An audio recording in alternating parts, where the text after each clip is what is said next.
é isso. Daí as crianças falaram pra ele, falou, caramba, é só isso? Por que as pessoas não fazem isso? Ele falou, porque elas confundem as coisas. E o rico é o quê?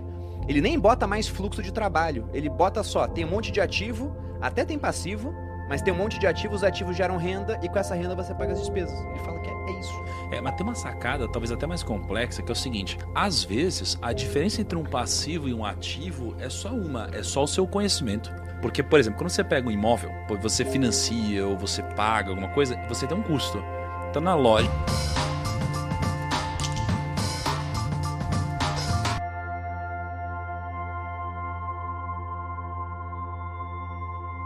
A lição 3 do livro: cuide do seu negócio. Os ricos se concentram na coluna de ativos, enquanto todos os outros focam nas suas demonstrações financeiras. Talvez essa seja a lição mais importante em termos práticos. Ele fala o seguinte, o pobre, ele tem a renda que vem do trabalho dele, então entra lá a renda, ele tem despesas e acabou. E às vezes as despesas são até superiores ao que ele tem de renda. Aí na parte do patrimônio é 0 ativos e ainda começa a ter passivo com dívida. Aí ele fala da classe média.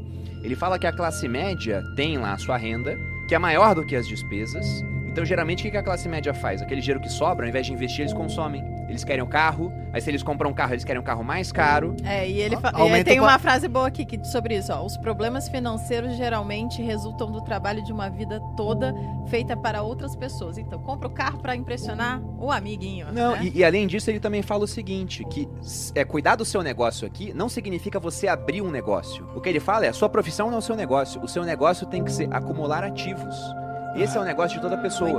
Ele fala que a classe média, quando sobra dinheiro, compra um passivo. E aí esse passivo vai tirar mais dinheiro do bolso deles. Então o fluxo deles é renda, compra um passivo, o passivo aumenta a despesa, daqui a pouco as despesas estão tão grandes que quando a renda baixa o cara entra em dívida e não consegue patrimônio. Eu acho que o principal insight que eu tive desse livro é entender que patrimônio pode ser ativo ou passivo. O primo até postou esses dias, que alguém perguntou sobre ter carro ou sobre ter casa. É o mesmo item, né? É o mesmo patrimônio, porque estão tá sob sua jurisdição, digamos assim, mas você pode usar o carro para trabalhar ou não, ou só para curtir, você pode usar o imóvel para alugar ou para usar. Então, o principal ensinamento que eu tive com esse livro foi entender que patrimônio, ele pode ser ativo ou passivo, né? Não, e tem uma coisa muito interessante disso também. Quando eles perguntaram pro pai rico qual era o jogo dos ricos, ele falou, ricos compram ativos, pobres de classe média compram passivos. Achando que são ativos. Achando que são ativos. O que é um ativo? Ele falou, ativo é o que bota dinheiro no seu bolso, passivo é o que tira. Ele falou, é isso. Daí as crianças falaram pra ele, falou, caramba, é só isso? Por que as pessoas não fazem isso? Ele falou, porque elas confundem as coisas. E o rico é o quê? Ele nem bota mais fluxo de trabalho, ele bota só, tem um monte de... Até tem passivo, mas tem um monte de ativos, os ativos geram renda e com essa renda você paga as despesas. Ele fala que é isso. Mas tem uma sacada, talvez até mais complexa, que é o seguinte: às vezes a diferença entre um passivo e um ativo é só o seu conhecimento. Porque, por exemplo, quando você pega um imóvel, você financia ou você paga alguma coisa, você tem um custo. Então, na lógica, é um passivo. Mas, dependendo de como você fizer isso, ele é um ativo para você, né? Então, assim, uma conta que eu vejo as pessoas fazendo lá fora e o brasileiro não faz é o ROI, que é o Return on Equity de um patrimônio, né? de um ativo imobiliário. Porque a fórmula de um patrimônio, do ROI, aliás, é lucro líquido sobre patrimônio líquido. Patrimônio líquido é ativo menos passivo. Então, se você tem um imóvel e você comprou um imóvel de 1 milhão, mas você já quitou uma parte e você deve, por exemplo, 800 mil, você tem um patrimônio líquido de 200 mil reais. Então você vai pegar o seu lucro líquido aqui em cima, que é o quanto você recebe de aluguel, menos o que você paga de financiamento. Esse valor, muitas vezes, vai te dar um ROI que você não encontra em nenhum outro investimento. Sim. Até o momento em que o seu patrimônio líquido começa a ficar muito grande, o seu ROI diminui, e aí o que você tem que fazer para manter um ROI alto? Abrir um outro financiamento imobiliário. Então existe um sweet spot aqui, onde isso daqui deixa de ser um passivo e vira um ativo. Então, cara, é por isso que eu tô falando que às vezes a diferença entre o negócio ser passivo e ativo é só você saber o que você tá fazendo, cara. Ele fala que o que são ativos na opinião dele. Ele faz uma listinha ali do que são ativos. Coloca ações, coloca imóveis e coloca negócios que não dependam da presença dele. Porque se depender da presença dele, aí não é negócio, é uma profissão. Então isso do Uber é, por exemplo, você comprar carros. O que inicialmente a visão poderia ser, embora contábil, né, na visão contábil seja um ativo imobilizado para uma empresa, Na visão dele aqui, ó, o seu carro é um passivo. Mas se você compra carros pra botar pessoas pra dirigirem pra você, aí vira um ativo da sua empresa. Seria a visão dele. Ele fala, essa parte de ativos, eu acho interessante ele falar que quando você troca a sua grana por pessoas que estão trabalhando por você, você consegue de fato fazer sua grana trabalhar 24 horas por dia.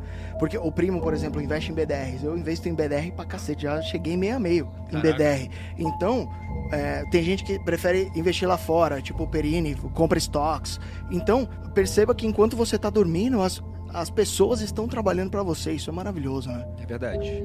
É verdade. Eu acho que talvez se eu fosse atualizar o conceito do livro, seria você buscar ativos convexos. É a única coisa que eu adicionaria. Porque assim, eu acho que o jogo, o segredo... Explica pra gente o que seria perguntar. a convexidade, Chaco, por favor. É porque o segredo do dinheiro, pra mim, é só um. É você dominar o tempo. E quando você entende que o tempo ele é a chave, quando você entende que o tempo ele é uma medida, uma métrica talvez até melhor do que o dinheiro, né? Uma vez que, por mais que a gente tenha mudado ao longo da nossa história várias métricas, né, de se mensurar a riqueza, já foi soja, já foi sal, já foi sei lá o que, o tempo sempre foi uma métrica que até hoje continua e ele é tão escasso como nunca, né? Mas a gente tem um limite, a gente tem 24 horas por dia, então isso é um grande problema. Por isso que eu não acho que a gente tem que buscar só ativos, temos que buscar ativos que eles possam romper a barreira do tempo. Ou seja, que eles possam trabalhar mais do que 24 horas por dia pra gente. E a gente só encontra isso em ativos convexos, né? Então, por exemplo, se eu vou num primeiro encontro, pode acontecer muita coisa. Sim. Pode não acontecer nada, ou você pode conhecer a mulher da sua vida. Sim. Né? Então, assim, isso é um momento convexo na sua vida. Então, quando você compra uma ação, cara, isso é convexo. Né? Você pode ter um investimento que vai se multiplicar infinitamente. Né? Agora, Você quando tem uma simetria convidativa, né? Exato. Não existe preço negativo, mas você pode multiplicar a sua grana. Exatamente. Eu acho que assim, quanto mais convexo dependendo do time, por exemplo, você pega um mercado numa crise muito grande, o mercado em si ele é convexo, mas quando você tem uma crise muito grande, você tem uma assimetria muito mais forte do que você tinha antes, mas a convexidade continua. Eu discordei do fato dele achar que todo mundo tem o perfil para ser empreendedor. E eu sou empreendedor e eu vejo o meu pai tendo uma vida muito mais feliz Mas que você eu. achou que ele falou isso? Cara, ele vai dando vários hints ali durante o livro. Só falando, você tipo, entender, o pai rico é o empreendedor. Mas, por exemplo, eu identifiquei o seu pai muito com a história aqui do livro pelo seguinte. Por que eu acho que ele não falou isso, pelo menos nessa parte aqui? Pelo seguinte, ele até dá um exemplo interessante no começo.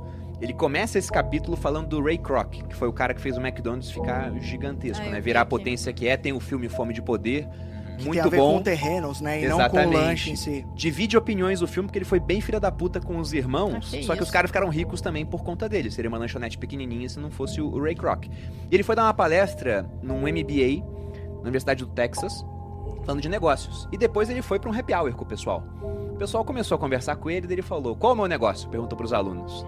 Aí todo mundo riu pensando, é óbvio, né? É um McDonald's, o seu negócio é hambúrguer. Daí ele falou, não, meu negócio não é hambúrguer. O meu negócio de verdade é imobiliário, como o Pete falou. Porque eles compram os terrenos, colocam as lojas lá e o franqueado paga o aluguel pro McDonald's. E o McDonald's, na época que o livro foi lançado, e possivelmente até hoje, ele se tornou o dono do maior patrimônio imobiliário do mundo. Ele tinha mais patrimônio imobiliário do que a Igreja Católica, que tem uma igreja em cada canto. E são os melhores locais, né? Tá sempre na Broadway, sei lá, em qualquer lugar que você vai na olhar. Times Square, tem o que lá? Em frente à escada. Aquela Red Stairs lá, tem lá um McDonald's. Então, ele falou que isso é um negócio. Ele fala, cuidar do seu negócio não é abrir um negócio. Ele só diz, você é um chefe de cozinha, isso é sua profissão. Qual o seu negócio? Adquirir ativos. Você é um professor, isso é sua profissão, não é o seu negócio. Qual o seu negócio? Adquirir ativos. Então ele fala, você não tem que abrir uma empresa para isso. Agora você tem que ter noção de que o seu negócio é adquirir tantos ativos que um dia você possa viver da renda gerada por esses ativos. E aí ele fala, inclusive... que você seja CLT. E ele fala que nessa hora que você tem muita renda vindo desses ativos, aí sim você pode começar a comprar passivos. Quando essa renda é capaz de comprar passivos.